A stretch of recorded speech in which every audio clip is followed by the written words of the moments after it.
살아계신 하나님 아버지,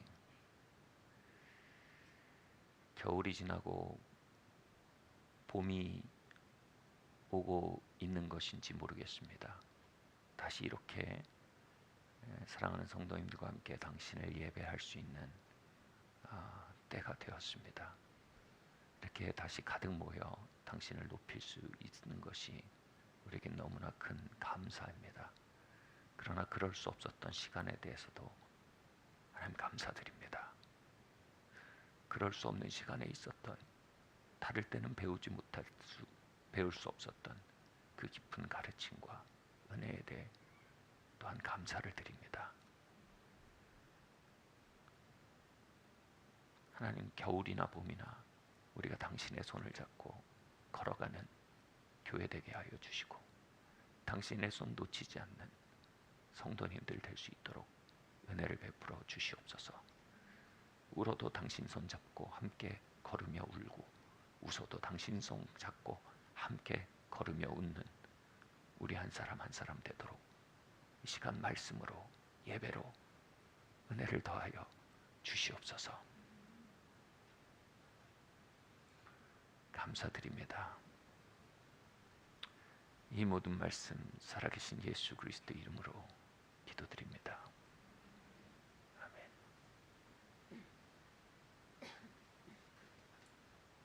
아멘.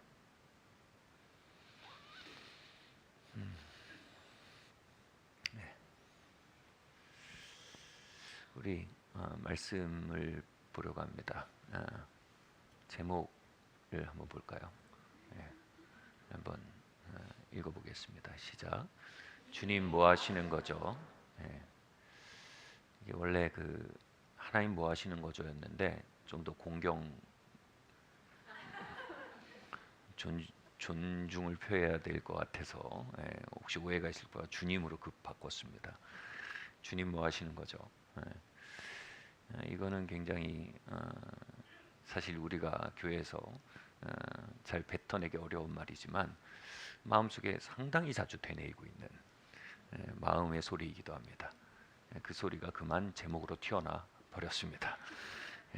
함께 본문 말씀 읽겠습니다. 시작. 또 아들들에게 권하는 것 같이 너에게 권하신 말씀도 잊었도다. 일렀으되 내 아들아 주의 징계하심을 경히 여기지 말며 그에게 꾸지람 받을 때에 낙심하지 말라. 주께서 그 사랑하신 자를 징계하시고 그 받아들이는 아들마다 채찍질하시니 하셨으니. 아멘. 이 오늘날 정말 그 가히 유행하고 있는 그 교리라고 말하기도 뭐한데요. 한 생각이 있다면 이런 한 번 구원은 영원한 구원이다. 이거가 이제 굉장히 유행하다시피 퍼져 있는 믿음입니다. 제가 교리적인 논쟁을 하지는 않을 겁니다. 그러나 분명히 이것은 진리를 가지고 있는 믿음임에도 불구하고 잘못 해석되어지고 잘못 받아들여지고 있는 것 또한 사실입니다. 여러분, 한 번 믿으면 영원히 구원받는다 라는 말은 사실 정확한 표현이 아닙니다. 여러분, 믿음은 한 번의 사건이 절대로 아닙니다. 한 번의 사건이라면 아예 믿음이 아닌 겁니다. 그건요. 믿음은 여정입니다. 믿음은 사건이 아닙니다. 여정입니다. 믿음을 여정에 비유하기 때문에 믿음은 결국은 천국문에 도달하기 위한 아주 기나긴 여정이 바로 믿음입니다. 그래서 믿음은 길입니다. 믿음의 길입니다. 그래서 예수님은 좁은 문으로 들어가라. 좁은 길이라고 말씀하셨어요. 그 길이 생명에 이르게 한다고 했습니다. 네. 그래서 놀라운 이 청교도주의의 걸작이죠. 존 버년의 철로 역정은 철로 역정은 이 크리스티안이라는 이름이 크리스티안이에요. 주인공 이름이 크리스티안이라는 주인공이 구원의 길을 떠나며 만나게 되는 도전과 유혹, 또 그것을 이겨 나가면서 마침내 천국의 도성에 도달하게 되는 과정이 쓰여진 책입니다. 철로 역정입니다. 이 정말 그 천국을 향해 나아가는 녹록치 않지만 그 인내하며 힘차게 걸어가는 여정이란 뜻이죠. 그게 바로 믿음입니다.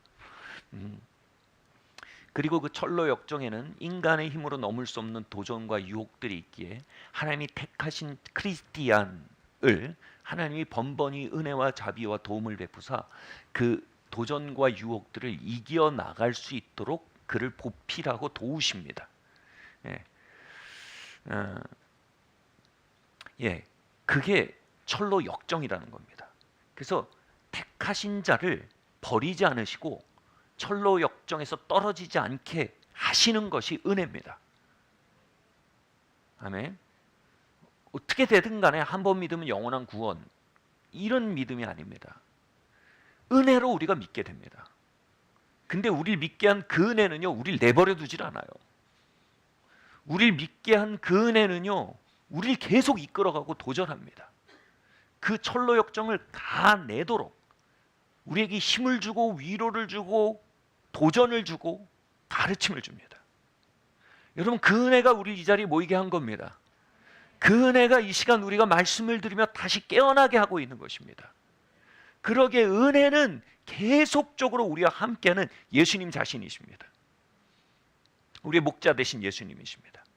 이 은혜이신 예수님은요, 물론 우리를 잘 살게 하도록 인도하십니다. 푸른 초장으로 인도하십니다. 물론 우리를 편안하게 하기 위해 인도하십니다. 그 은혜는 우리를 또 치료하시기도 합니다. 쉴만한 물가로 인도하십니다.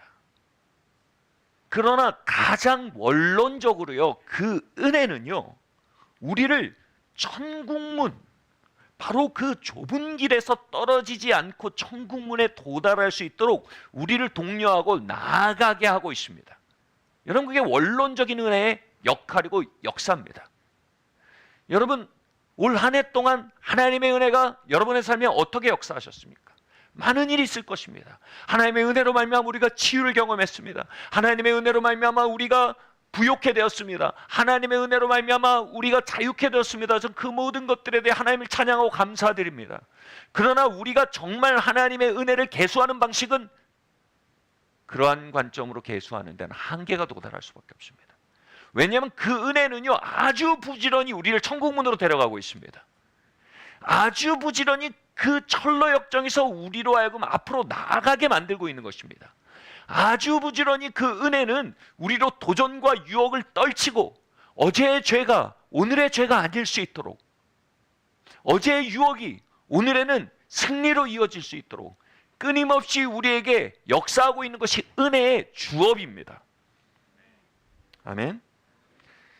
이렇게 택함받은, 한번 택함받은 사람은 그 은혜의 강력한 이끌림과 도전과 교육과 또 힘주심을 통해서 끝끝내 천국문에 도달할 수밖에 없도록 그 은혜가 포기하지 않고 이끌고 간다. 좀 심하게 표현하면 요즘 많이 쓰는 표현이죠. 뭐 멱살 잡고 캐리했다, 뭐 하드 캐리했다, 뭐 이런 얘기들을 많이 합니다. 죄송합니다. 이 젊은 세대에서 많이 쓰는 은혜가 우리를 하드 캐리하는 겁니다. 은혜가 우리를 멱살 잡고 끌고 가는 겁니다. 아멘. 정말 이게 무슨 표현인지 모르시는 분이 있을까 봐. 이 영화가 너무 엉망이에요. 막 다 엉망이에요. 근데 주인공 하나가 연기가 너무 좋아요. 주인공 하나의 그 인물 입체, 인물 해석도 너무 입체적이고 각본, 죽은 각본을 혼자 다 살려요. 죽은 연출 혼자 다 살려요. 그게 뭐예요? 그 나무주연이 하드캐리했다, 그 영화. 여러분, 이게 하드캐리입니다. 멱살 잡고 끌고 갔다, 영화. 여러분, 하나님의 은혜가 죄인된 우리를 하드캐리하는 겁니다. 예수님이요, 우리를 멱살 잡고 천국문으로 끌고 가는 겁니다. 여러분, 여기에 깔린 암시가 뭡니까? 우리가 그 은혜가 맨날 즐겁지는 않을 거라는 겁니다. 멱살, 하드캐리, 느낌이 그렇게 좋지는 않잖아요.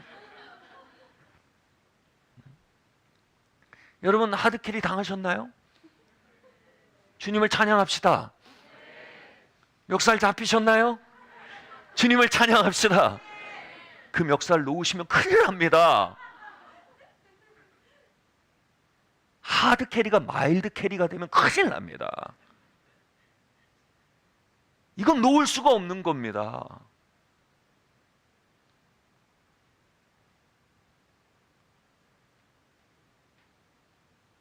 우리 안에 대한 평가는요, 원론으로 돌아와야 합니다. 하나님의 선하심에 대한 우리의 평가는요, 원론으로 돌아와서 이루어져야 합니다. 예전에 여러분 잡지를 사면요, 별책 부록이 더 끝내주는 잡지들이 있었습니다. 그래서 별책 부록 때문에 잡지를 사게 만들어요. 여러분, 하나님은요, 별책 부록을 끼워주시지만 내용 없는 마케팅을 하지 않으세요. 하나님의 은혜의 별책 부록은 물론 아름답지만요, 여러분 본편은 철로역정입니다.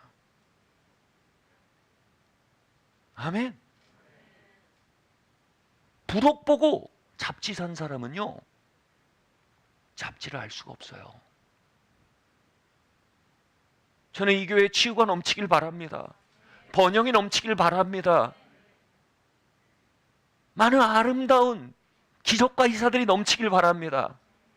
그러나 그 무엇보다 철로역전에 정진하게 하시는 그분의 은혜의 본편이 우리의 중심에 세워져 있길 바랍니다. 그럴 때 우리는 언제나 하나님을 찬양할 수 있는 것입니다. 우리는 언제나 하나님께 감사할 수 있는 것입니다. 언제나 그분의 선하심을 발견할 수 있게 되는 것입니다.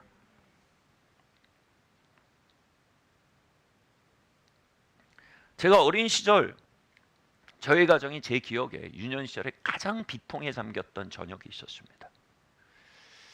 미국에 저희 사촌형이 살고 있었는데, 저희 그러니까 큰아빠 댁에 살고 있었는데, 사촌형이 굉장히 이 고등학생이었는데 아주 정말 집안의 총아였습니다. 총아. 사실상 뭐 그 삼형제, 저희 아버지가 삼형제셨는데 그 중에 가장 첫째 아들이기도 했고요. 그리고 아주 승승장구하는 이 고등학생이었습니다. 그래서 명문대 진학을 앞에 두고 있었고요. 약간은 저희 집안의 히어로였습니다. 근데 그 형이 갑자기 제 기억에 그때 백혈병이었나? 급성이었어요. 혈액암이었던 것 같아요. 그걸로 갑자기 세상을 떠났어요. 갑자기요, 정말. 그 편지가 온 거예요. 당시 신문도 별로, 이메일도 없고 그랬기 때문에 전화도 너무 비싸고 그럴 때서 편지로 온 거예요. 그게. 저희 큰아버지가 그 편지를 쓴 거예요.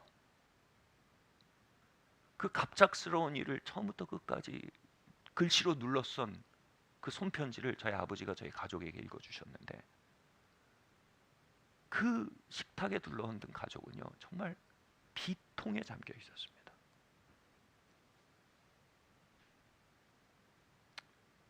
저희가 그랬는데 큰아버지가 어떠셨겠습니까?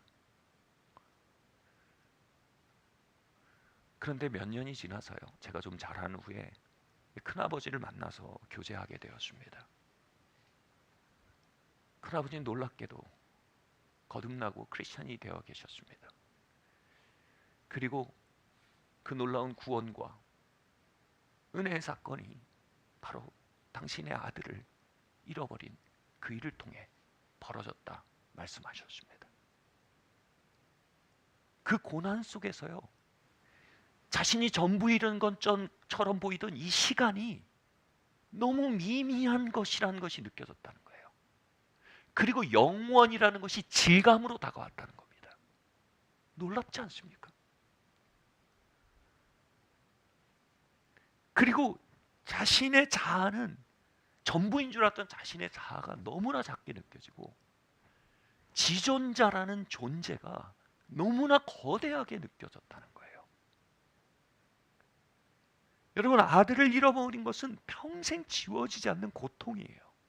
그런데 그 평생은요, 사실 영원에 비하면, 영원한 천국에 비하면 정말 여러분 점 같은 시간이에요. 이 점 같은 시간, 여러분 씨 보면 점 같잖아요. 이 점 같은 시간에 썩어져서 영원이라는 생명나무가 발라야 하는 것이 바로 구원의 여정이에요. 여러분, 우리의 평생, 우리의 자아, 우리의 찰나의 시간들, 우리에겐 이게 너무 커 보이고 전부인 것 같아요.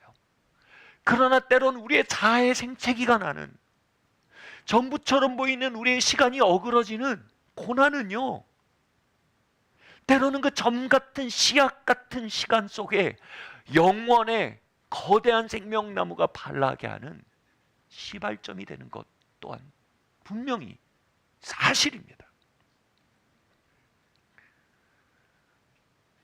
하나님은 택하여 부르신 자들, 영혼을 향하여 택하시고 사랑하시고 영원의 왕국을 선물로 주기로 작정하신 분들에게 때로는 고난을 허락하셔서 시간의 커튼을 벗겨내시고 자아의 우상을 낮추시고 더 거대하고 더 중요하고 더 위대한 것을 향해 눈을 띄우시는 은총을 베푸십니다.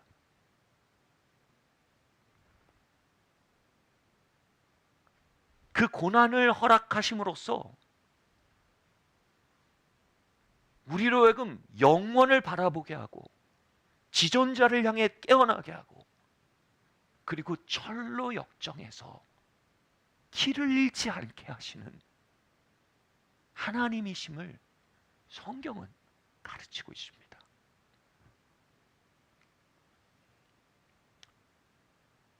다음 한번 말씀 읽어보겠습니다. 시작. 보시옵소서, 내게 큰 고통을 더하신 것은 내게 평안을 주려 하심이라. 주께서 나의 영혼을 사랑하사 멸망의 구덩이에서 건지셨고 나의 모든 죄는 쥐의 등 뒤에 던지셨나이다. 아멘. 이 말을 한 사람은 바로 히스기야 왕입니다. 히스기야 왕은요, 하나님을 참 사랑하는 경건한 왕이었습니다. 그런데 그가 날벼락 같은 소식을 듣습니다. 바로 자신의 수명이 얼마 남지 않았다는 소식이었습니다. 그는 그 소식 앞에 황망하게 하나님께 나아갑니다. 여러분, 왕입니다. 왕이 나아갈 곳이 많습니다. 왕이 찾을 것이 많습니다. 나라에 문제가 생기면 국무총리를 불렀을 겁니다. 이런저런 문제가 있었으면 비서실장을 불렀을 겁니다. 근데 그의 삶에 닥쳐온 고난 앞에서, 환난 앞에서 그는 하나님을 가까이 할 수밖에 없게 됩니다.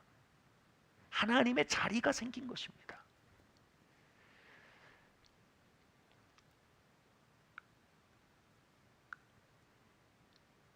그러면서 그의 마음속에 영원이라는 질감이 교리가 아닌 무게로서 다가오는 경험을 했던 것입니다.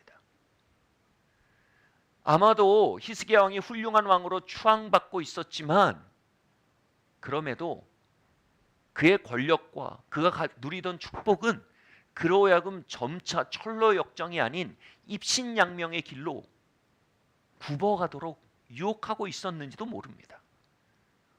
또 당시 왕들의 문화가 아주 향락적이었습니다. 우리 언제나 상대주의를 갖잖아요. 그래도 나 정도면, 그래도 쟤네들보다는 내가. 근데 당시 속했던 왕들의 문화는요, 정말 향락적이었어요.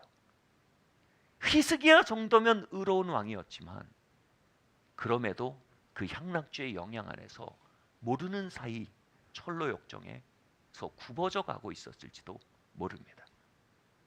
그런데 하나님은 그 히스기야를 사랑하신 겁니다. 그 히스기야와 영원히 함께 시간을 보내기 원하신 것입니다. 하나님이 히스기야의 기호와 욕구도 사랑하셨습니다. 히스기야의 행복한 하루 시간을 갖게 되는 것도 사랑하셨습니다. 그러나 하나님은 그 무엇보다 히스기야의 영혼을 사랑하셨습니다. 그리고 그 영혼을 영원한 안식으로 들으는 일을 하나님은 가장 중요한 일로 생각하셨습니다. 아멘. 그래서 하나님은 당장의 안락을 희생시키고 당장의 즐거움을 유보시키고 당장의 욕구와 기호들이 좌절되고 당장의 안녕이 위협되는 고난을 허락하신 겁니다. 처벌이 아닙니다. 값을 치르게 하는 것이 아닙니다. 그를 인도하는 사랑인 것입니다. 히스기야의 삶을 하드캐리 하시는 하나님의 신실한 은혜이신 겁니다. 히스기야는 그 시간을 통과해서 마침내 이렇게 고백하게 됩니다. 그가 나의 영혼을 재앙에서 건지셨습니다.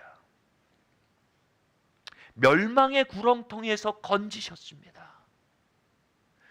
그 시간을 보내자 마침내 알게 된 겁니다. 자신이 그 길에서 굽어져 있었고 멸망의 구렁텅이에 빠져가고 있었음이 보여진 것입니다. 그 시간을 통해 선명하게 곧게 나 있는 철로 역정의 길이 다시 자각된 것입니다. 그리고 자신을 압박하고 남몰래 스며서 말을 걸고 있던 그 하마르티아가 뭡니까? 죄라는 뜻인데요. 죄는 단순한 부도덕이 아닙니다. 관역에서 떠나 굽어지게 하는 힘을 하마르티아라고 합니다. 바로 그 길에서 굽어지게 하는 다양한 압력에 타협되고 있는 자신의 영혼을 발견한 것입니다. 그리고 그 시간을 통해 그 멸망의 길에서 돌이켜지고 죄를 그의 삶에서 뽑아 등 뒤로 던지신 하나님의 역사를 발견하게 된 것입니다. 그리고 마침내 말하기 시작하게 된 것입니다. 내게 고통을 더하신 것은 내게 평안을 주시기 위해서였군요. 아멘 할렐루야. 내게 평안을 주시기 위한 거였군요. 나를 그 길로 걷게 하시기 위한 것이었군요.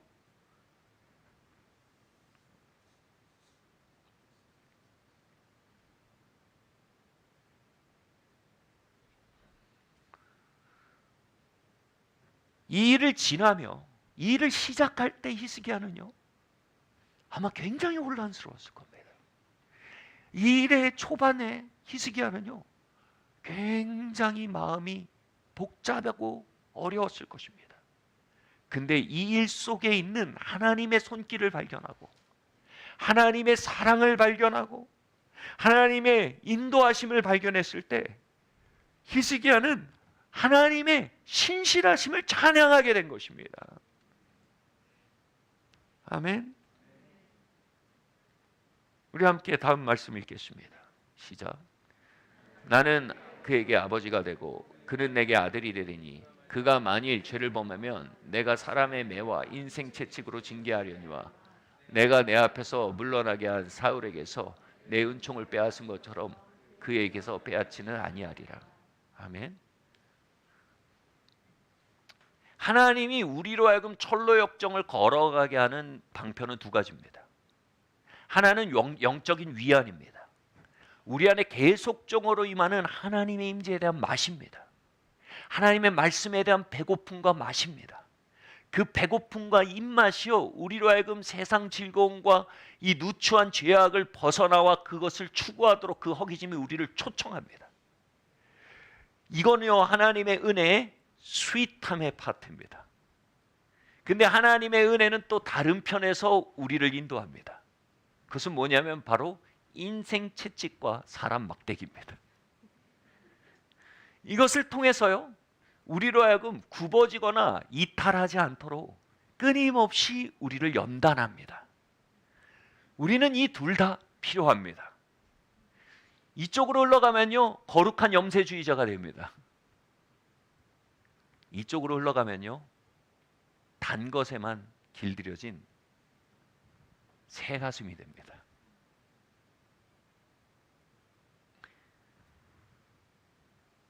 하나님 우리를 장성한 아들로 키우십니다. 하나님 우리를 새 가슴으로 키우지 않으십니다. 예. 이 말씀에서요 사울과 다윗을 비교하십니다. 사울은 버리운 자였습니다. 그 의미가 뭡니까? 사울은 버려였기에 뭐라고요? 그에게 교정이 없었습니다.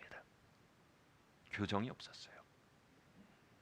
유도와 교정이 있는데요. 아까 말씀 유도는 위로를 주시는 겁니다. 교정은요, 바로잡으시는 거죠.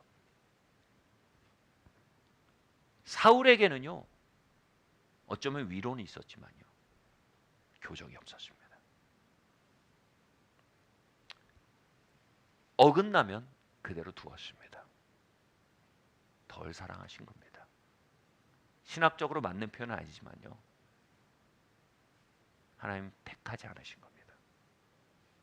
그러나 다윗과 그 자손들은 하나님이 사랑하셨습니다. 그래서 그들을 자비로 대하겠다 약속하신 겁니다.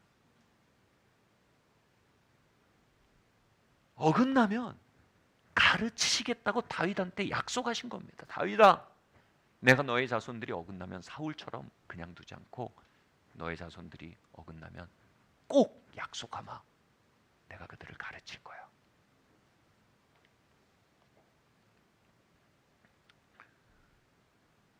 철로 역정의 어떤 단계는요, 우리의 육을 벗지 않으면 나아갈 수 없는 단계가 있습니다. 그래서 단순히 죄의 문제가 아니고요, 육이 다루어지고 깨어지고 벗겨져 나가기도 합니다. 예, 이런 시간들은요, 다윗의 자손을 향한 하나님의 신실한 사랑과 자비의 발현이었습니다. 그리고 그 약속이 바로 다윗의 자손이었던 히스기야에 동일하게 역사하고 있었던 것입니다.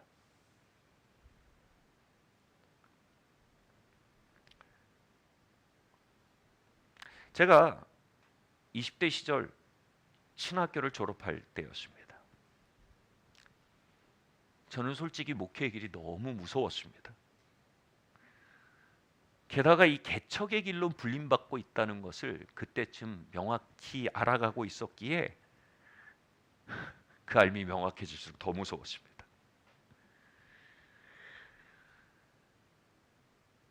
그런데 어느 날 주님께서 제 마음에 이렇게 감동하셨습니다. 영준아, 나는 너를 너무나 사랑한다. 그래서 너에게 절대로 불필요한 고난을 주지 않을 것이다. 불필요한 고난이 있다면 그것부터 너를 건지고 그곳에서 이겨나가도록 내가 함께 싸울 거다. 그리고 영준아, 나는 너를 너무 사랑한다. 그래서 꼭 필요한 고난을 피해가게 하지도 않을 것이다. 울어야 할지 웃어야 할지 몰랐으나 한 가지는 확실히 알았습니다. 아버지는 저를 사랑하고 계셨습니다.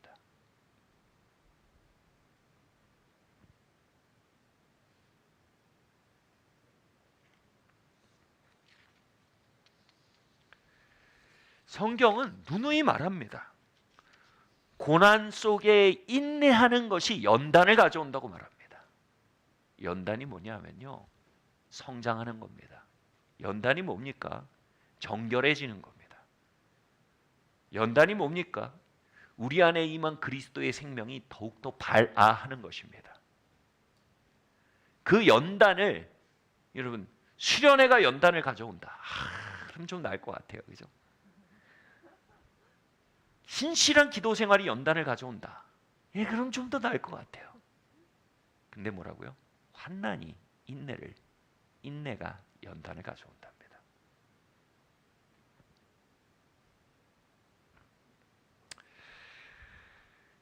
여러분, 이건 사실입니다.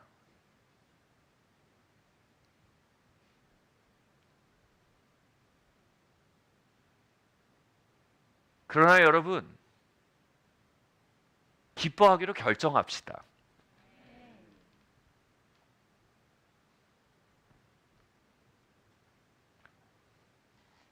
우리 모두는 사울의 계보에 속한 자가 아니라 다윗의 계보에 속한 자들인 것입니다.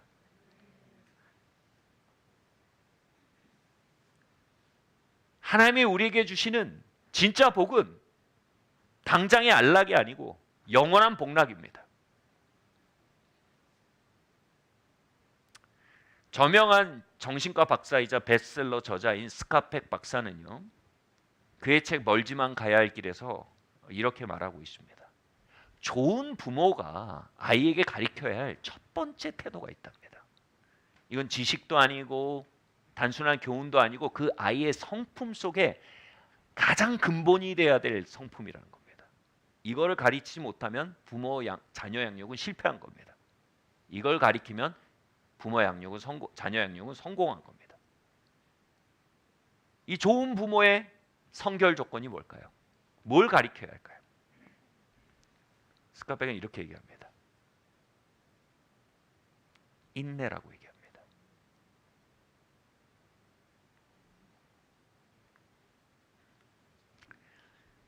인내의 내용은 이렇습니다. 당장의 즐거움이 아닌 더 크고 장기적인 즐거움을 위해 지금의 불편과 수고를 감내하는 법을 배우게 하는 것입니다.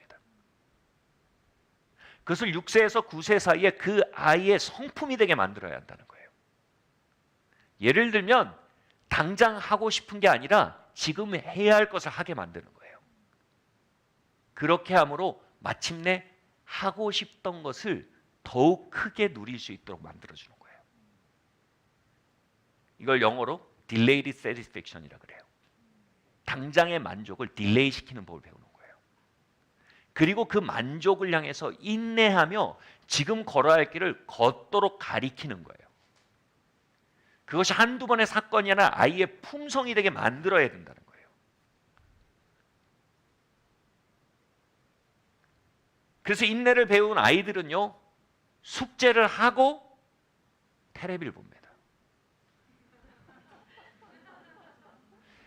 인내를 배운 아이들은요, 아이스크림 먹고 밥을 먹는 게 아니고요, 밥을 먹고 아이스크림을 먹습니다.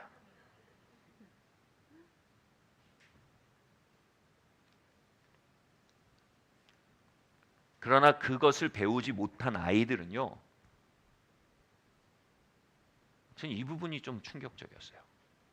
대부분 파산하거나 사회에 적응하지 못하거나 감옥에서 삶을 마치게 된다.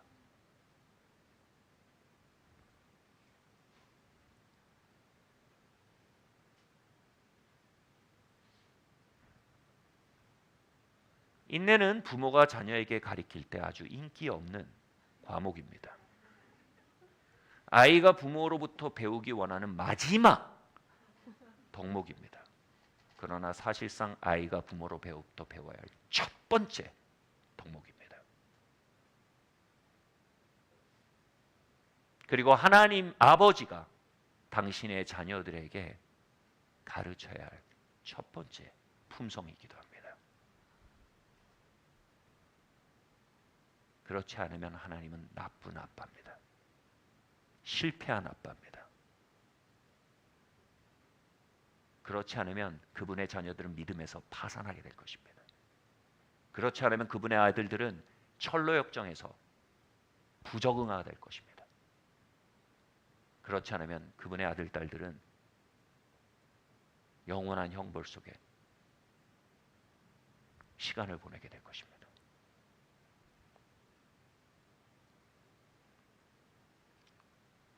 그분은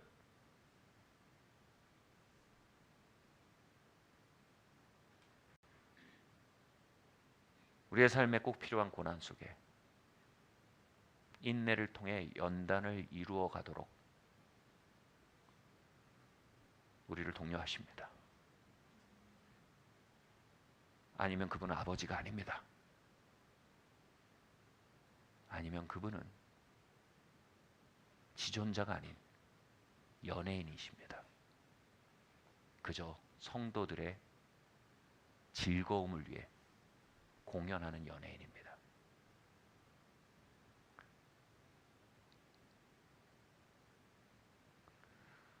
어쩌면 그래서 그분 인기가 없는지도 모르겠습니다.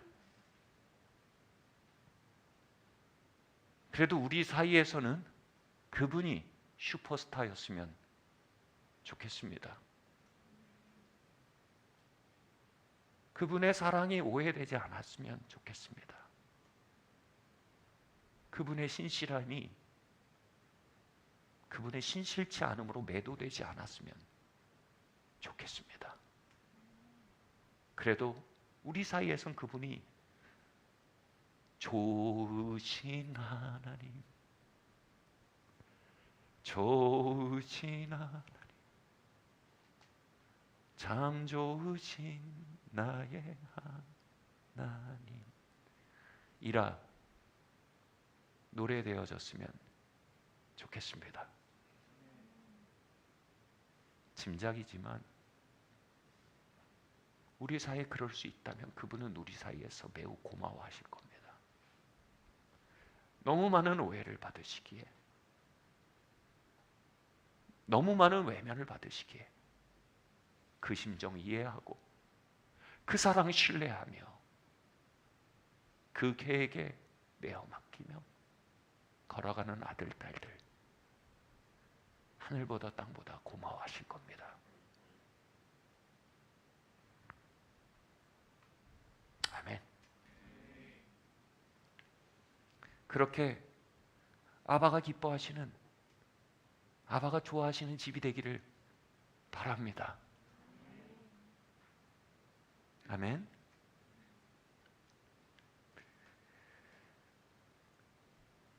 제가 지금 약간은 장황하게 이야기한 지금까지 모든 내용이 사실상 한 번 구원은 영원한 구원이다 라는 명제의 근간이 되었던 장로교의 교리입니다. 성도의 견인 교리에 대한 이 공동체적 해설입니다.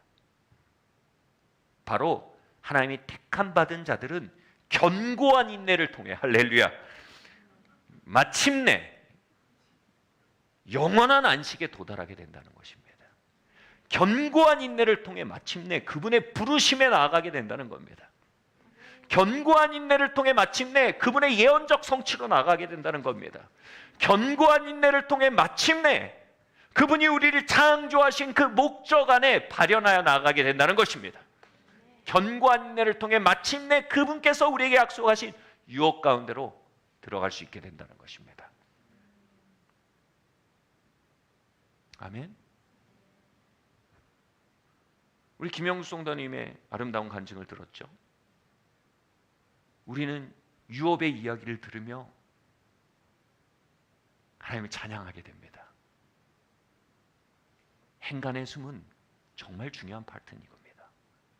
그 10여 년, 수십 년의 시간 동안 견고하게 인내하게 하신 하나님의 은혜요. 그리고 그 은혜를 믿고 삶과 영혼을 내어 맡긴 자녀의 심령이요. 그리고 그 견고한 인내를 통해 마침내 약속을 이루신 그분의 신실하시며. 아멘.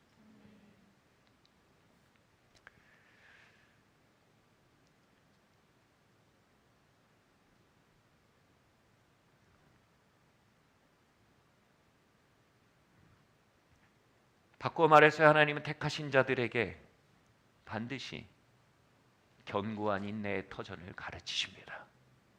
그 터전 위에만 유업이 올려질 수 있습니다. 그 터전 위에만 예언적 목적의 성취가 올려질 수 있는 것입니다. 자녀가 배워야 할 첫 번째 덕목은 바로 인내입니다.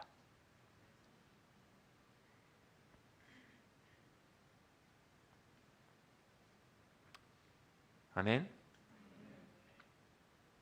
시편 105편 말씀 함께 읽겠습니다. 시작. 그의 가르침을 기다리지 아니하고 광야에서 욕심을 크게 내며 사막에서 하나님을 시험하였도다. 그러므로 여호와께서는 그들이 요구한 것을 그들에게 주셨을지라도 그들의 영혼은 쇠약하게 하셨도다. 아멘. 그러나 이 시편 말씀은 하나님의 백성들 가운데 퍼져 있는 바이러스에 대해서 얘기합니다. 어떤 바이러스가 있냐면요, 문제 해결만을 고집하는 바이러스입니다. 견고한 인내를 통해 연단으로 나아갈 환난이라는 교실을 자꾸 자퇴하고 결석하고 탈출하고 또는 자꾸 조태서 있죠. 요청서를 자꾸 내는 거예요. 고난 속에 담긴 그분의 뜻과 목적을 알고 그것에 맞게 연단되어라 하는 것에 대해서 무관심해진 풍조입니다.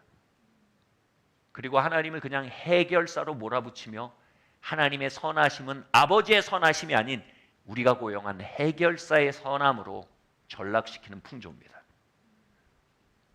하나님 우리 아버지십니다. 아버지로서의 신실함과 해결사로의 신실함은 전혀 다른 것입니다.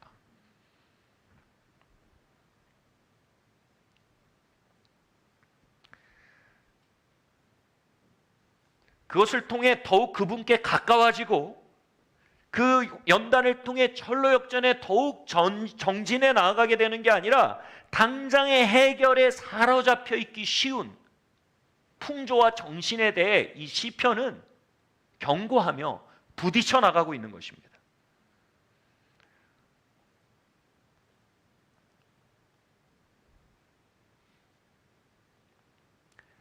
그러한 풍조 속에 나타나는 현상이 있다는 겁니다. 때론 문제가 쉽게 해결되기도 합니다. 때로는 하도 막 그냥 난리를 치니까 그냥 못내 허락하시기도 합니다만 결국 뭐예요? 그 교실에서 마땅히 그 스테이지에서 마땅히 통과해야 할 연단이 뭐라고요? 성숙과 정결함이에요. 을 얻지 못해요. 그래서 교실마다 자꾸 떼쓰고 수업 분위기 이상하게 만들어서 자꾸 빠져나와요.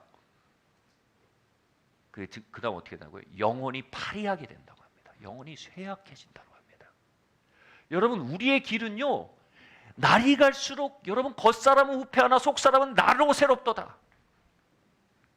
아멘. 겉사람은 후패합니다. 근데 속사람이 날로 새로워지는 겁니다. 겉에서 오는 희락은 점점 줄어듭니다. 밖에서 오는 위로는 점점 줄어듭니다. 근데 안으로부터 터져나오는 위로와 사랑이 날로 강성해져 가는 것입니다. 그래야 밖에 나의 위로와 기쁨과 안정이 의존되어 있는 게 아니라 내 안에 계신 그리스도께 나의 안정과 기쁨과 환희가 온전히 의존되게 되는 것입니다. 여러분 이게 하나님의 디자인입니다. 이게 하나님의 커리큘럼입니다. 근데 이 커리큘럼에 순응하지 않을 때 나타나는 게 뭐예요? 자꾸 문제는 해결되고 빠져나오는데 영혼은 자꾸 파리해져 가요. 더 상황에 의지해 가게 돼요. 더 상황에 일희일비하게 돼요. 상황으로 하나님이 선하시네 선하지 않네를 더 말하게 돼요. 그리고 상황으로 인해 하나님을 평가하는 내가 하나님께 테스트를 받는 게 아니라 내가 하나님을 테스트해요. 하나님 이거 해결할 수 있으면 내가 당신을 더 고용하겠습니다. 이거 해결 못하면 나는 당신을 해고하고 다른 신을 고용해 볼 생각입니다. 네.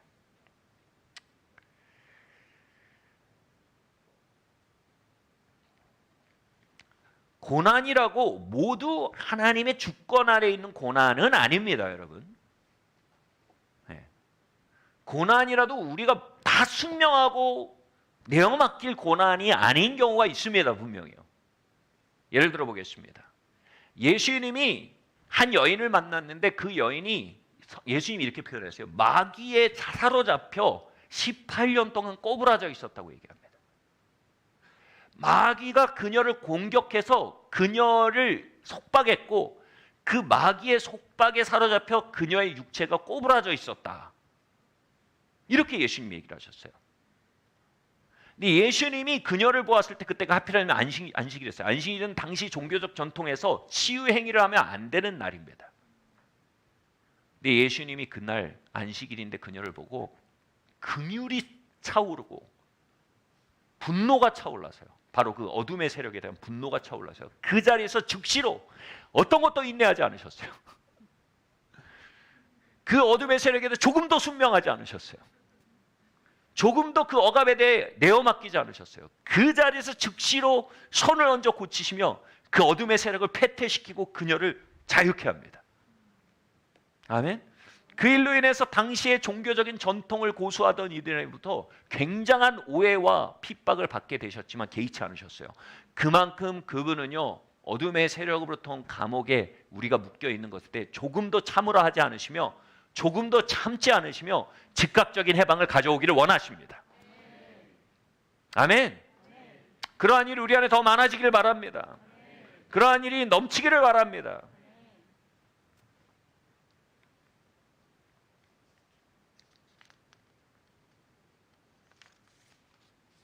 그러나 또 한편 요셉은요, 시편 말씀에 하나님께서 그를 말씀으로 연단하셨다라고 했는데 그 기간이 뭐냐면 바로 하나님이 요셉을 감옥에 넣으신 기간입니다.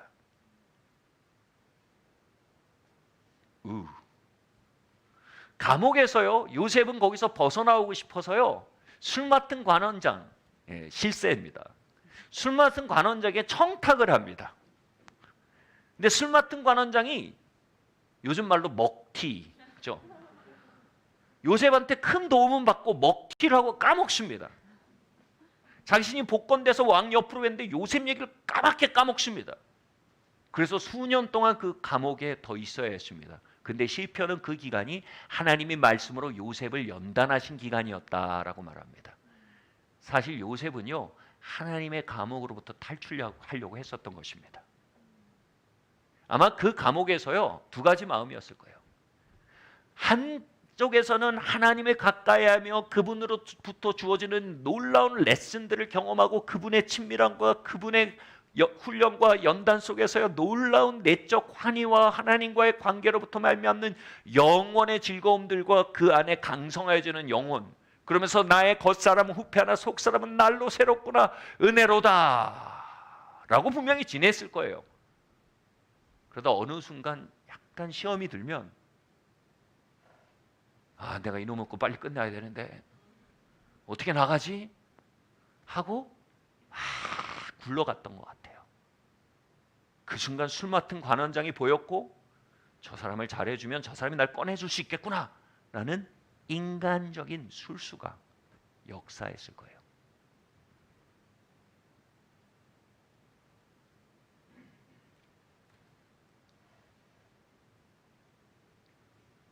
사도 바울은요, 그리스도 예수로 인해 죄수된 나 바울은 이렇게 말했습니다. 여기서 말하는 죄수는요, prisoner입니다. prisoner.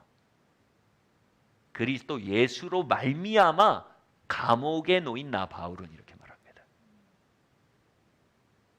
내가 이것에 놓임으로 오히려 복음이 정진되고 하나님 나라가 확장되고 내 겉사람이 우패하나 속사람은 날로 새로워짐으로 하나님을 찬양한다 라고 말하면서 복음으로 말미암아 그리스도로 말미암아 프리즈너, 간수된 나 바울은 이렇게 말했습니다. 이상적인 건 이렇습니다. 우리의 삶에 어떤 속박도 없는 것입니다. 어떤 압박도 없는 것입니다. 우리의 영혼이 외양간에서 나온 송아지처럼 매일같이 뛸 수 있는 것입니다. 그러나 현실은 그렇지 않습니다. 어쨌든 둘 중에 하나의, 적어도 둘 중에, 그냥 러프하게 얘기해서 둘 중에 하나의 요인으로 우리의 삶에는 답답함이 있습니다. 고단함이 있습니다. 압박이 있습니다.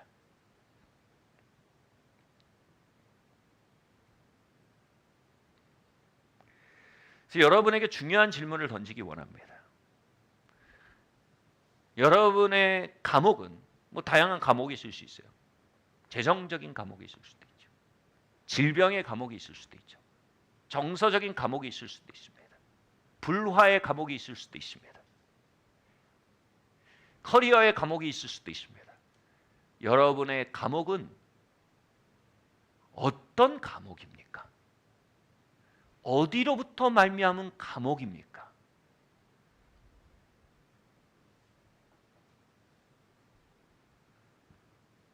그것에 대한 질문 없이 무작정 탈옥만을 꿈꾸고 계시진 않습니까?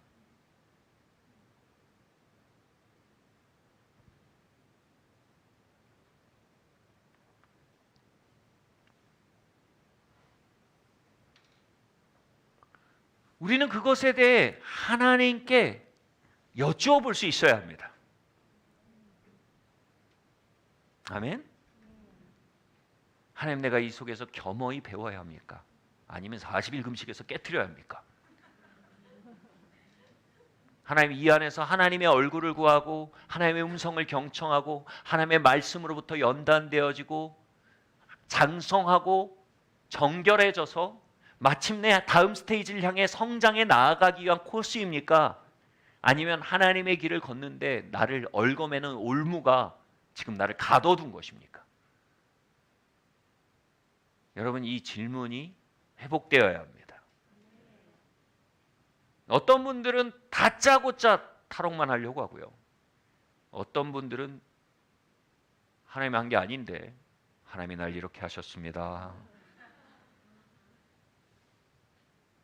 하나님 날 저렇게 하셨습니다. 그런 얘기를 듣다 보면 그런 하나님 나도 안 믿고 싶어. 왜요? 원수의 역사까지 하나님이라고 해버릴 수 있기 때문입니다. 그래서 여러분, 우리의 고난의 신학이 조금 더 날카로워지길 바랍니다. 날카로운 고난의 신학은요, 불필요한 고난을 타개하고 돌파하게 만들고요. 날카로운 고난의 신학은요, 필수적인 고난의 과정에 유급하고 시간을 지연되게 만들지 않고 도리어 전진해 나가게 할 수 있도록 좋은 근간이 되어줍니다. 아멘?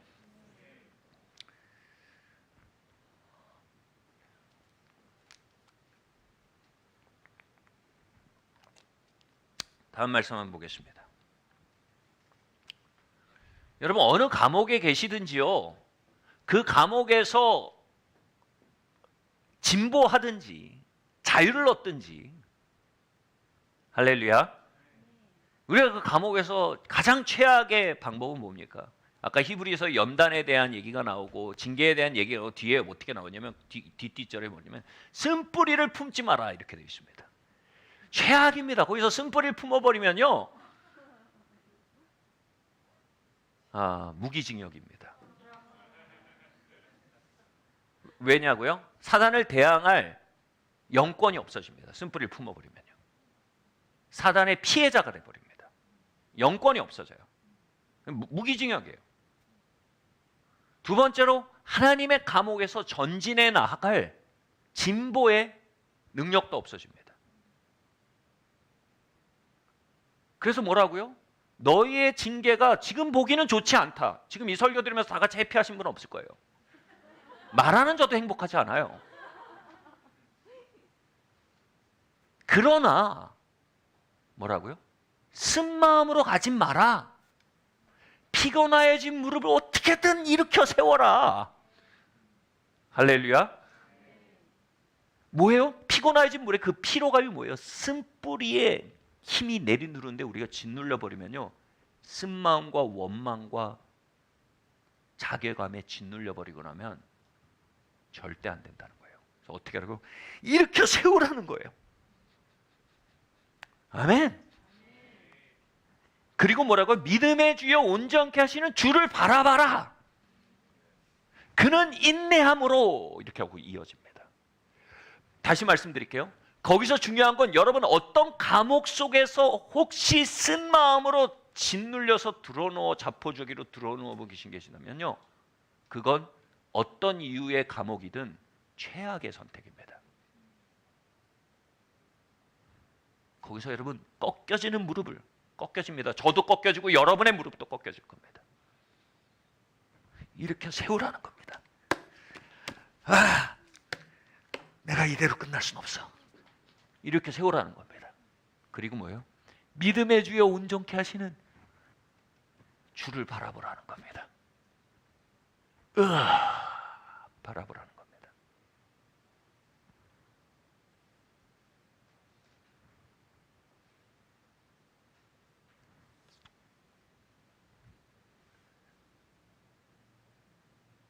그리스도로 말미암아 죄수된 나 바울은 이 고백의 이야기가 있습니다. 바울과 실라가 빌립보에서 놀라운 복음 사역을 합니다. 그리고 막 악한 영에 눌려있던 어떤 점치는 여인을 자유케 해줍니다. 근데 그 일로 인해 오히려 역고소를 당하게 되고 감옥에 투옥이 됩니다. 참 놀라운 축복이죠. 그리스도를 열심히 전해서 투옥됐어요. 그죠?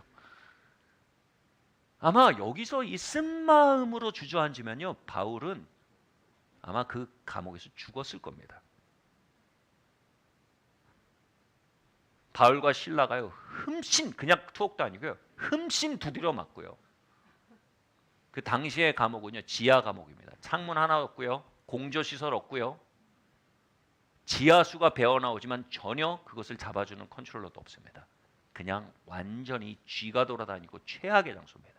거기에 흠씬 두드려 맞고 정말 쓰레기처럼 버려집니다. 거기에서 바울과 실라가 누워 있는 거예요. 근데 여기서 바울이 어떻게 하는지 보세요. 바울이 그 몸을 일으킵니다.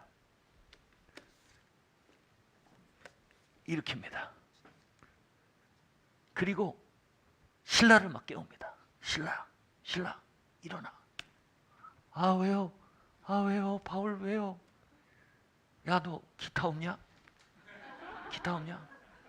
아, 기타가 어디 있어 여기? 야, 그럼 저기 그 밥통 뒤집어서 좀 두드려, 너가. 두드려.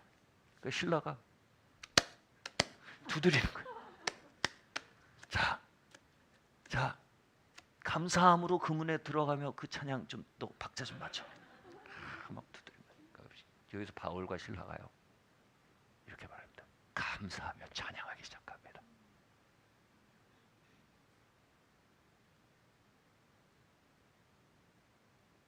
뭐 하고 있는 거예요?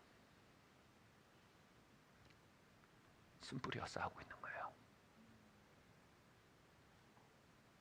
감사하며 찬양합니다.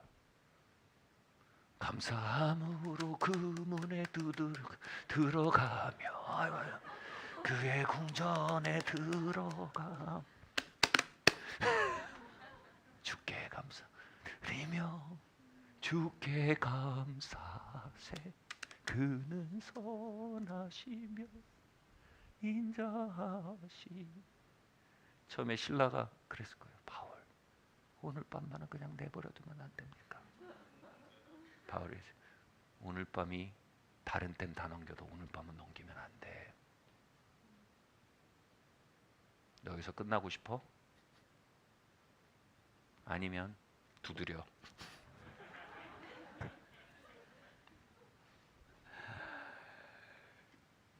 그들의 감옥에 찬양과 감사가 드려지기 시작합니다. 죄수들이 미친놈들이 왔다 그랬을 겁니다. 얼마나 맞으면 저렇게 미칠 수 있냐. 간수들은 마구 비웃었을 겁니다.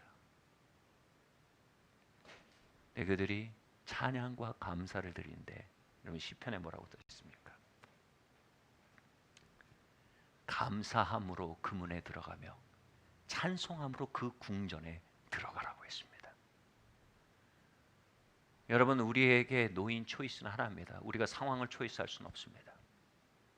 그것이 사단의 공격이어도요, 우린 사단으로 하여금 그것을 하지 못하게 미연에 막을 수 있는 것도 한계가 있습니다. 그것이 상황적인 거여도 우리가 다 통제하지 못합니다. 그것이 하나님의 주권이면 더더욱 우리가 할 수 없습니다. 근데 거기서 분명히 우리에겐 초이스가 있습니다. 쓴마음 가운데 무릎이 꺾여서 숨을 내쉬며 영적 무기징역의 상태에 놓일 수 있습니다. 아니면 무릎을 꺾여지는 무릎을 일으켜 세워 믿음의 주요 온전케 하시는 예수를 바라보는 겁니다. 어떻게요? 그 문을 뭐가 연다고요? 감사와 찬양이 연다는 겁니다. 감옥은 찬양을 멈출 이유가 아닙니다. 감옥은 가장 찬양해야 할 이유입니다. 속박은 감사를 멈출 이유가 아닙니다. 속박은 그 어느 때보다 감사해야 할 이유입니다.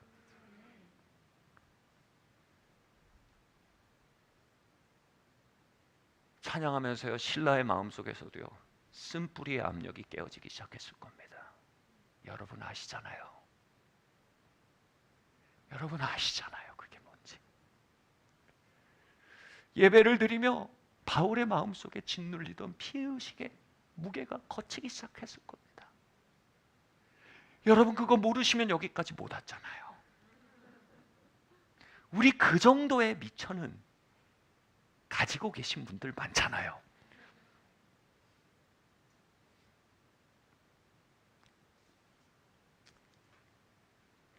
그리고 그 밤에 감옥에서 두 사람의 찬양 집회와 감사 집회가 막 벌어집니다.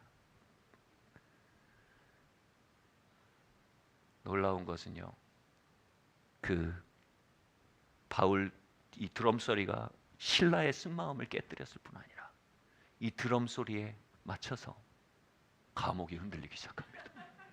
감옥이 같이 shake it, shake it 흔들리기 시작합니다. 감옥 문도 shake it, shake it 흔들리기 시작합니다. 그리고 감옥 문이 터져버립니다.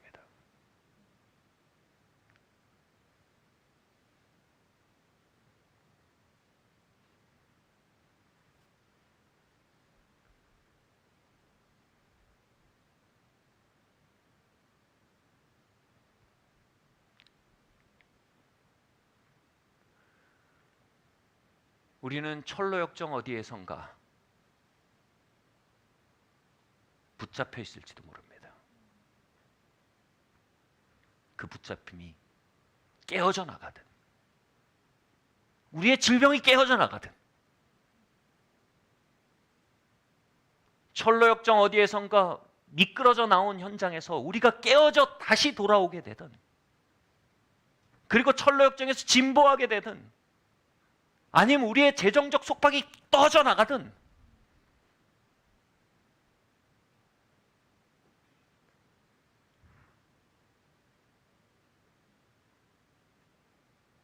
여러분 우리는 그 보좌 앞으로 나아가야 합니다.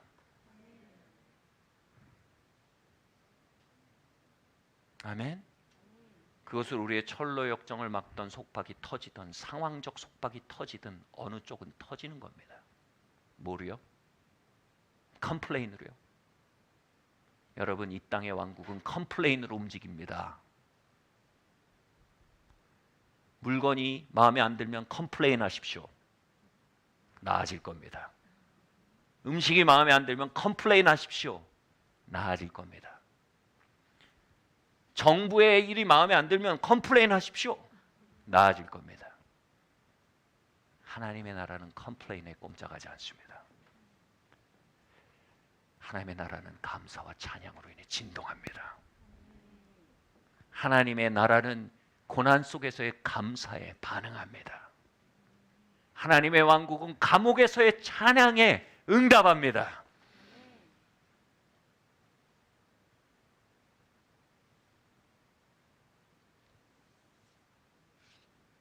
말씀을 마쳐야 될 것 같습니다.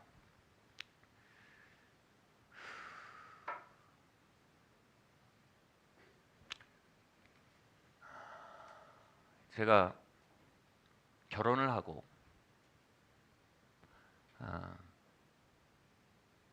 교회를 개척하고요. 교회가 12월 31일 날 입당 예배를 드렸어요. 교회 건물을 계약하고요. 1월 5일부터 이제 1월 5일이었던 것 같아요. 아마 주일 예배가 이제 드려져야 하는데 계약하고 몇 주 안 지나서 12월 초에 계약을 했는데 몇 주 안 지나서 설명하기는 좀 긴데요. 군대 영장이 나왔어요. 사병 입대를 해야 되는 영장이 나왔어요. 제 아내랑 결혼하고 제 아내가 임신한 지 이제 2개월이 됐을 때였고요. 1월 5일인가 6일에 제가 입대를 하게 됐어요. 성도들은 갑자기 담임 목사님이 이병으로 입대한 거예요.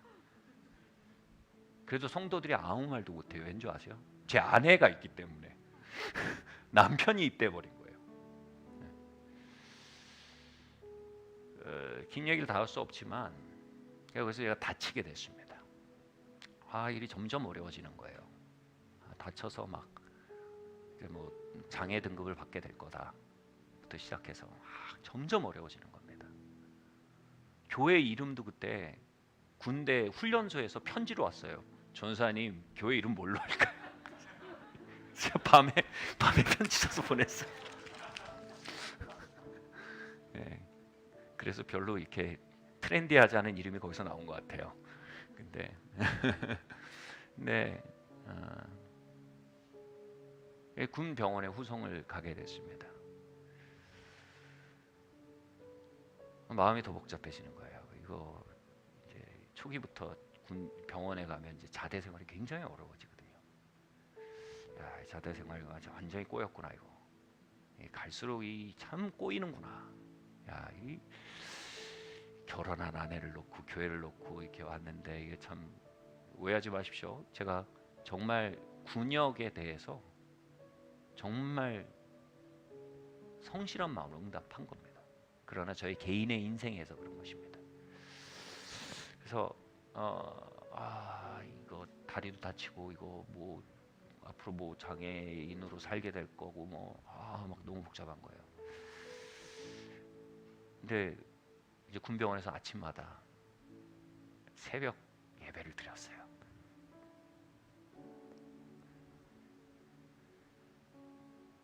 그냥 미친 사람처럼 찬양했어요. 정말요.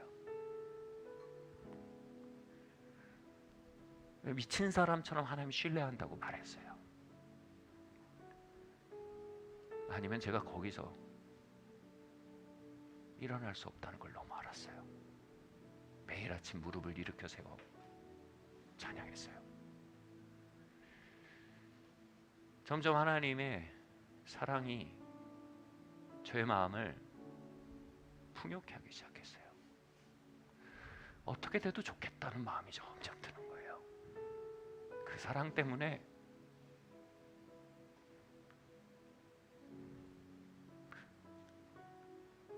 내가 무엇이든 할 수 있겠다는 생각이 드는 거예요. 그게 너무 은혜였어요. 진단을 받는데 군의관 되신 분이 그러는 거예요. 너 많이 안 좋다 지금 다리가. 그래서 어쩌면 너 집에 돌려보내야 될지도 모른다.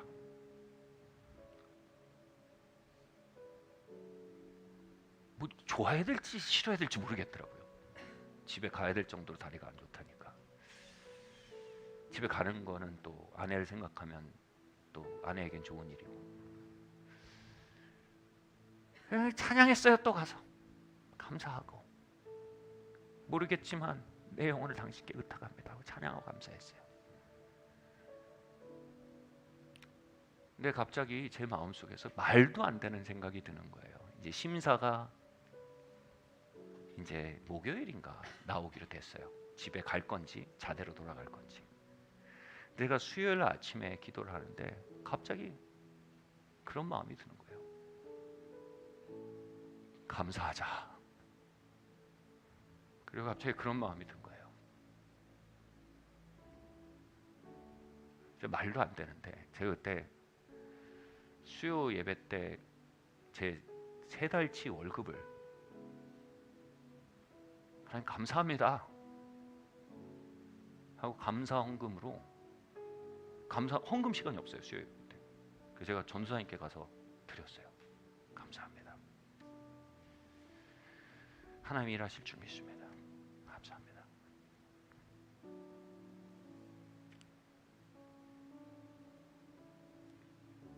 그리고 다음 날 군의관님 부르더니 그러더라고요. 야, 너 집에 가라.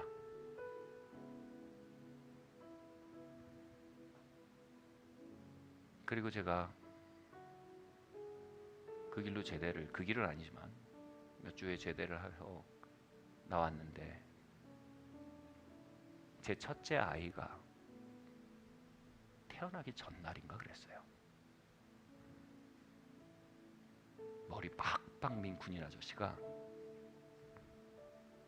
임산부 옆에서 아이를 받은 거예요. 제 손으로요. 저기 앉아 있잖아요. 제 손으로 받은 거예요. 제 첫째 아이를요. 그리고 교회에 돌아왔어요. 성도님들이 유령을 본 것처럼 저를 보는 거예요. 그리고 다시 목회가 시작됐어요. 사랑하는 성도 여러분,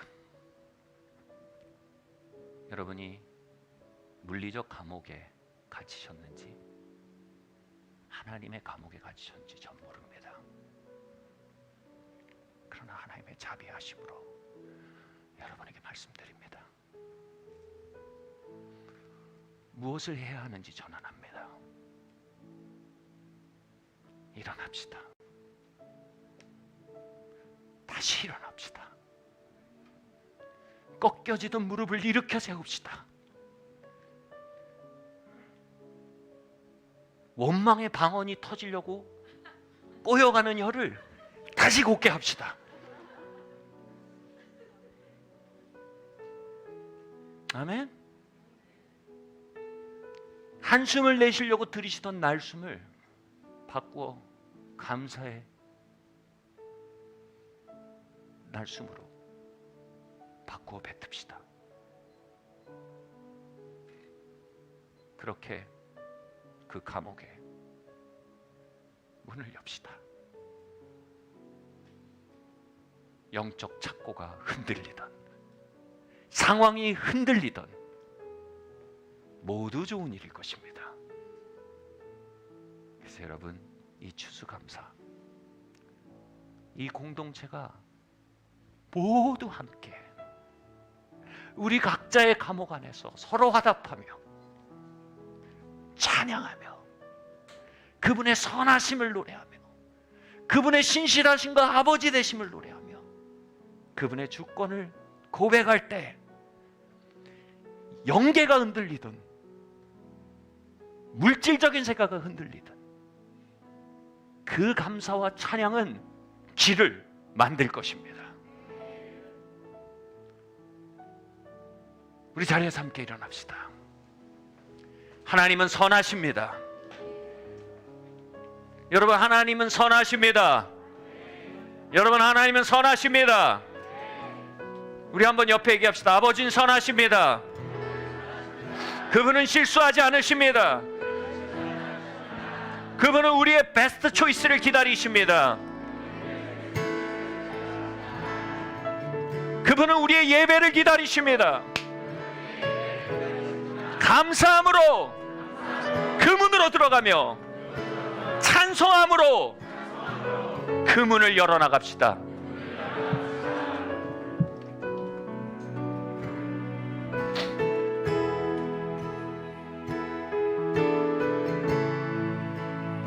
주님, 우리의 호흡과 우리의 혀를 구별하여 이 시간 고백합니다. 시험이 닥쳐올 때 할렐루야. 주께서 인도하시니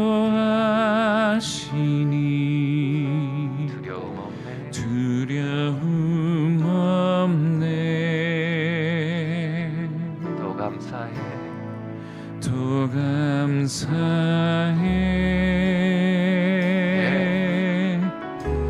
고통이 찾아올 때에 주께서 지켜주시니 승리하리라.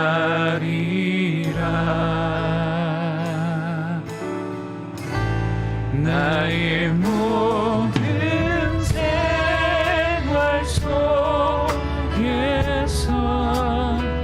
주님이 함께 하시니 주님의 성령 나를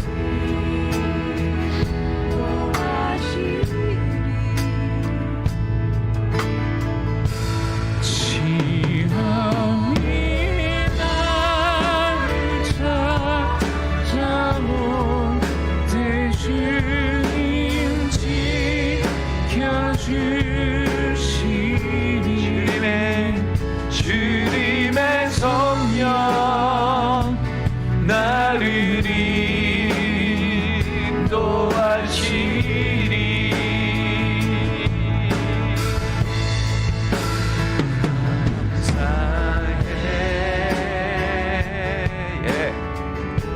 시험이 찾아올 때 여러분의 감옥을 울리게 하세요. 주께서 지켜주시니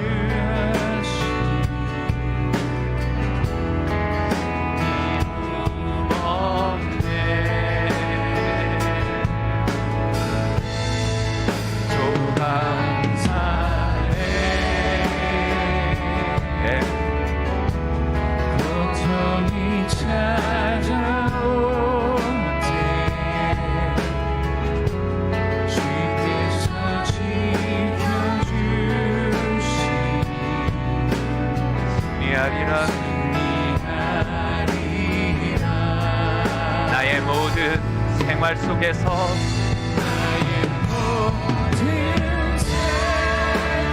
아버지, 당신은 실수가 없으십니다.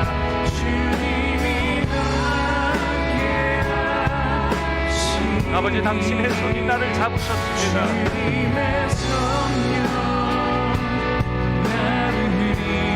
당신의 손에 나의 영혼을 흩어갑니다. 시험이 나를 찾아올 때 주님 지켜주시리. 주님의 성령 나를 인도하시리. 나의 모든 생활 속에서 나의 모든 생활 속에서 주님이 함께 하시니 주님의 성령 나를 인도하시리.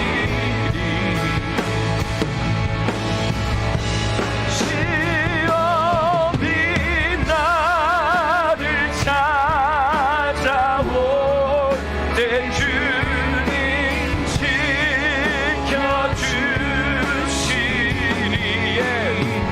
주님의 성령 나를 감옥문을 터뜨리는 함성으로 나의 모든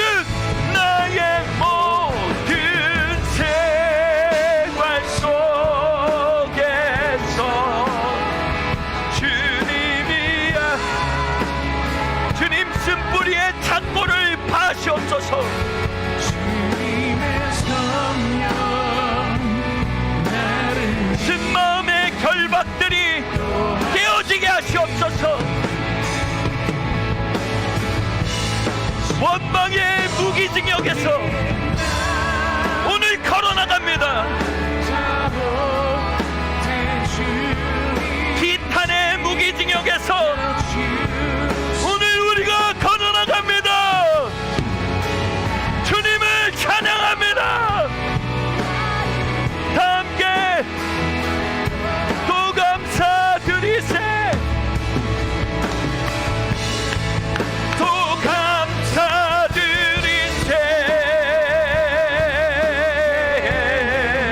우리 주님의 그대로 받은 구원을 감사해. 주님을 또 감사드리세. 또 감사드리세. 우리 주님의 은혜로 받은 구원을 감사해. 주님을 찬양해. 주님이 이제 원망의 착고를 풀고 나가기 원합니다. 쓴 마음의 족쇄가 끊어지기를 원합니다. 주님, 다시 기타를 챙겨듭니다. 다시 드럼을 챙겨듭니다. 다시 우리의 호흡을 몰아 당신의 선하심을 선포합니다. 주님, 이 자리에 쓴 마음의 영을 꺾는 은혜로 임하여 주시옵소서. 쓴 마음으로 들어놓은 시간들을 당신께 자비를 구합니다. 그 감옥에 스스로 무기징역으로 묶어버린 나의 선택들에 대해 용서를 구합니다. 이제 주의 보혈로 그 원망과 쓴뿌리의 착고를 만져주시옵소서. 우리 돌이키시고 자비를 구하시고 이 시간 하나님의 은혜의 손이 우리를 그 감옥에서 하드캐리 해내실 겁니다. 함께 기도합시다. 할렐루야. 주님, 이 시간 기도합니다. 주님, 온전히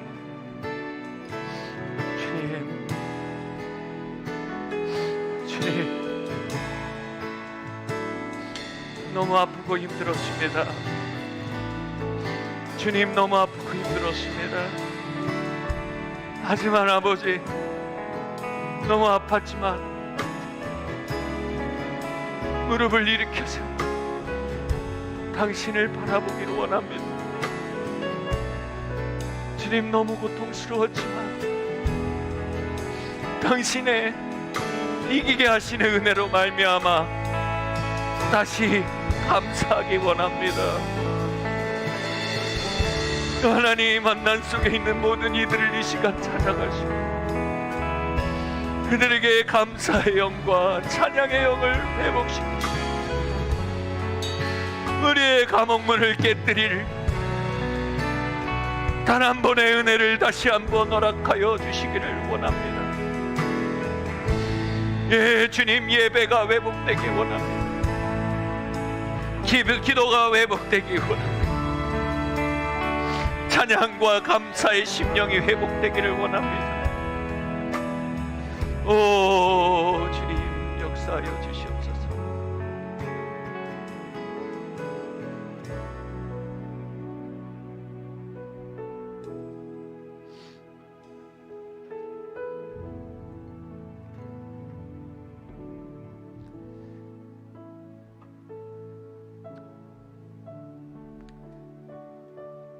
여러분,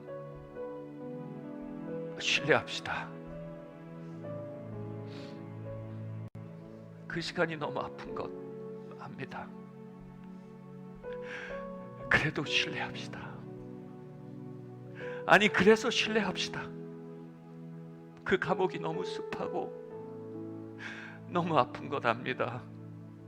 그래도 감사합시다. 아니, 그렇기 때문에 감사합시다. 이 시간 여러분의 마음과 삶을 한번 손에 담아 보십시오.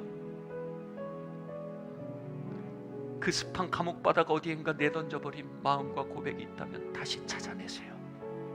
그 상황에 내던진 삶이 있다면 다시 찾아내세요. 그리고 들어올리세요. 같이 말합시다. 믿음의 주여, 온전케 하시는 예수님을 바라봅니다.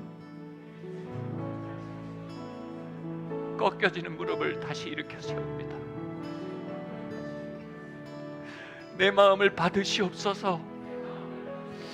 내 믿음을 받으시옵소서.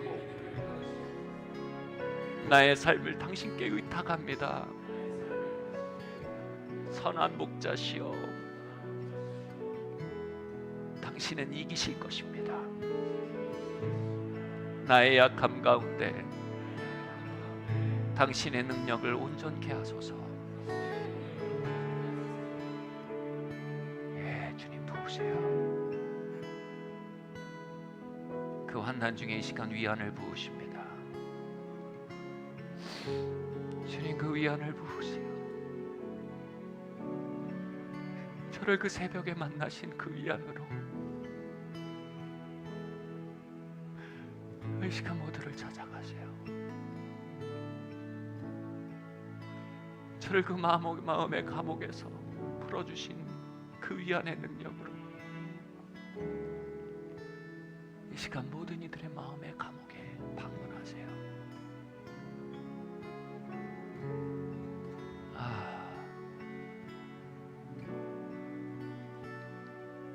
주님 감사드립니다.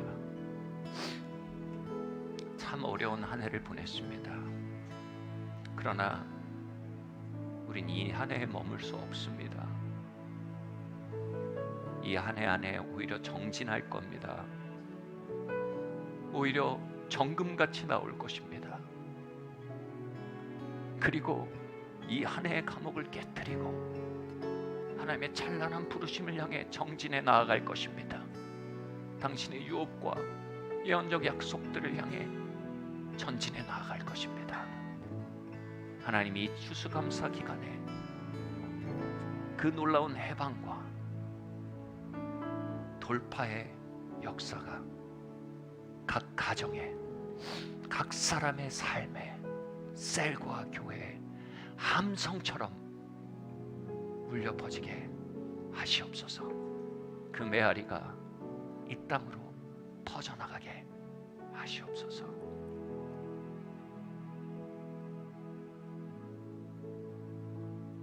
감사드립니다.